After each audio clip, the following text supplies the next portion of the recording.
Mari, gracias. Seguimos en Latinoamérica porque mientras la presidenta de Argentina, Cristina Fernández de Kirchner, se toma un mes de licencia por cuestiones de salud, su vicepresidente, Amadou Boudou, asume como jefe de Estado interino. Y uno de los desafíos internacionales que enfrenta Boudou son las tensiones con Uruguay por el caso de una papelera con capitales fineses que intenta expandir su producción. Hablamos del tema y sus ramificaciones en el bloque Mercosur con la doctora Tamara Chaumont, analista internacional desde Montpellier, en Francia. Doctora, buenas noches. Buenas noches, Guillermo. Un gusto estar contigo y con tu audiencia. Gracias. Estoy pensando en términos de Mercosur, ¿no es así? Sobre todo porque Uruguay y Argentina forman parte del mismo. Este reciente conflicto bilateral, ¿se presenta como una constante en los integrantes del grupo o no? Es así, Guillermo. El reciente conflicto entre la Argentina y el Uruguay lo que hace es reinstalar en la agenda un tema que vuelve regularmente, que son las políticas y las discrepancias que hay a nivel político institucional entre los miembros. Si a esto le sumamos el desacuerdo que se generó con la entrada forzosa de Venezuela y con la suspensión de Paraguay, lo que se hace es incrementar desprolijidades a una imagen externa del Mercosur que ya está bastante deteriorada.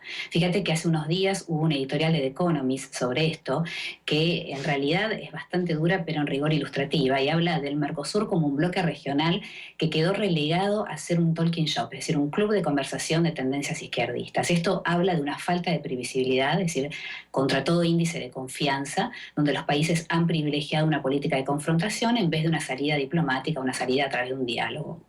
Me viene a la mente la reunión reciente de la Asamblea de las Naciones Unidas. ¿Qué se desprende cuando vemos en el concierto internacional los discursos de los distintos presidentes, sobre todo si tenemos en cuenta la participación de estos integrantes del bloque común del Mercosur?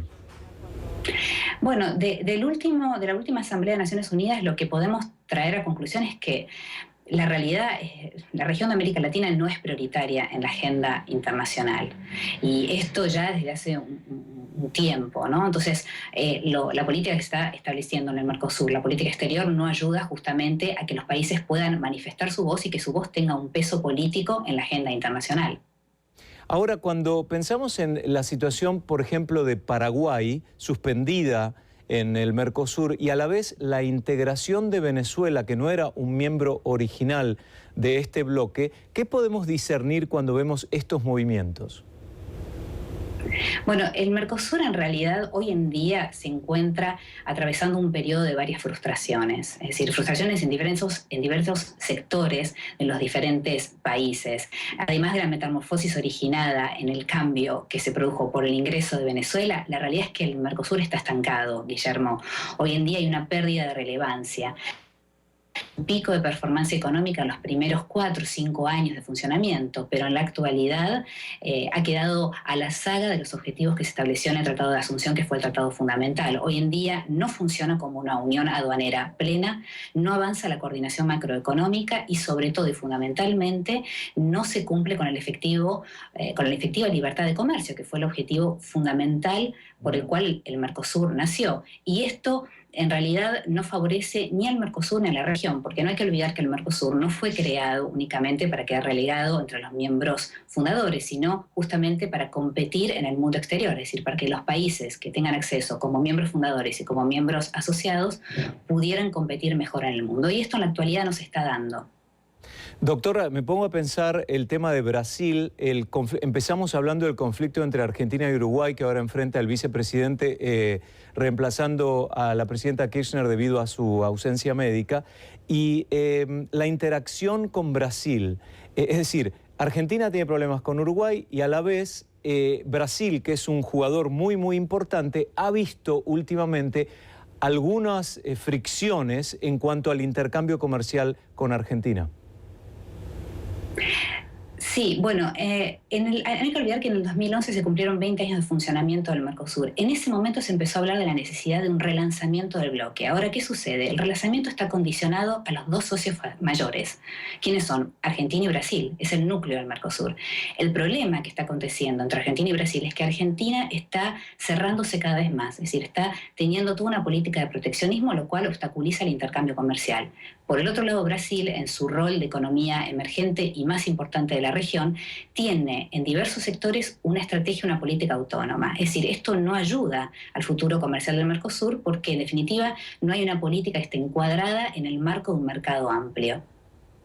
Finalmente, veamos América Latina como subcontinente y la presencia del Mercosur lanzada al mercado internacional, dadas las condiciones como están hoy, especialmente en el interés de lo que recientemente vimos en la ONU. ¿Se vislumbra alguna posibilidad de que haya un crecimiento, una interacción con otras naciones positiva, o realmente es un periodo de transición y de estancamiento? Bueno, Guillermo, hay un dato no menor a tener en cuenta, que es de totalidad de las importaciones de América Latina, solo un 15% se destina a una compra intrazona, es decir, que el 85% restante se compra al exterior. Esta situación puede ser revertida. El Mercosur podría tomar en cuenta la fuerza que está teniendo otro grupo en la región, que es la Alianza del Pacífico, y a su vez capitalizar toda la experiencia acumulada en este tiempo y consolidarse primero regional y luego globalmente. Ahora, esto lo puede hacer si trabaja sobre ciertos puntos específicos. Primero, tiene que haber una articulación transfronteriza de empresas que tengan nichos de especialización productiva, que haya una armonización, un reconocimiento mutuo, una protección de inversiones y sobre todo una liberación gradual de los servicios. Esto es lo que permite o lo que va a permitir articular una economía regional generando cadena valor, justamente. Esto es lo que va a permitir que se amplíe el mercado. Si el Mercosur logra trabajar sobre eso, puede tener lo que en economía se llama un efecto de contagio en América Latina, es decir, que sirva finalmente a crear una integración intrazona como un mercado más amplio. Yo creo que esto va a ser lo único que va a permitir a que los países de la región tengan cada vez más peso y su voz pueda llegar a ser más escuchada en lo que es el concierto de Naciones Unidas y del orden internacional en general. Doctora Tamara Chaumont, analista internacional desde Montpellier, en Francia, gracias por su tiempo. Buenas noches. Muchas gracias, Guillermo.